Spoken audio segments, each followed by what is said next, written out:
পবিত্র ঈদ উল ফিতর উপলক্ষে আগাম টিকিটে ঈদযাত্রা শুরু হয়েছে মার্চের ২৪ তারিখ থেকে। আজ ট্রেনে ঈদযাত্রার চতুর্থ দিন। গত ১৭ মার্চ যারা টিকিট কেটেছেন তারা আজ ট্রেনে যাত্রা করছেন। কমলাপুর রেলওয়ে স্টেশনে প্রবেশের আগে চলছে টিকিট চেক। টিকিট ছাড়া কাউকে প্রবেশ করতে দেয়া হচ্ছে না। অন্যদিকে গত কয়েকদিনের তুলনায় আজ যাত্রী বেড়েছে কমলাপুর রেলওয়ে স্টেশনে। সকাল থেকে সব ট্রেনই ছেড়েছে প্রায় নির্দিষ্ট সময়ে। ট্রেনে ভ্রমণ করতে পেরে সব বয়সী মানুষই খুশি। আমি দাদু বাসায় যাচ্ছি, কারণ ঈদ এসেছে তো ঈদ করতে যাচ্ছি।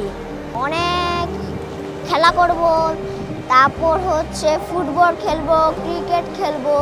ঈদে কেন বাড়ি যাই, এটা সবার সঙ্গে একটা আনন্দ, অনেকের সঙ্গে দেখা হয়, অনেক হয়, এই জন্য সবার সঙ্গে শেয়ার করার জন্য আমরা ঈদে বাসায় যাই।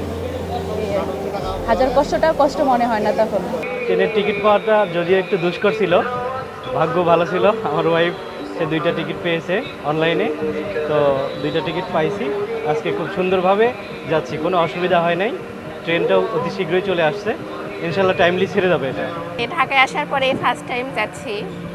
আগে তো বগুড়ায় থাকা হতো, তার মধ্যে আবার ঈদের ছুটিতে যাচ্ছি। বেশ আনন্দ অনুভূতি হচ্ছে আর কি। এবারের ঈদে সারা দেশে চলাচলকারী ১২০টি আন্তনগর ট্রেনের বাইরেও রয়েছে 5 জোড়া বিশেষ ট্রেন। তাছাড়া বিভিন্ন লোকাল, কমিউটার ও মেল ট্রেন চলাচল করছে।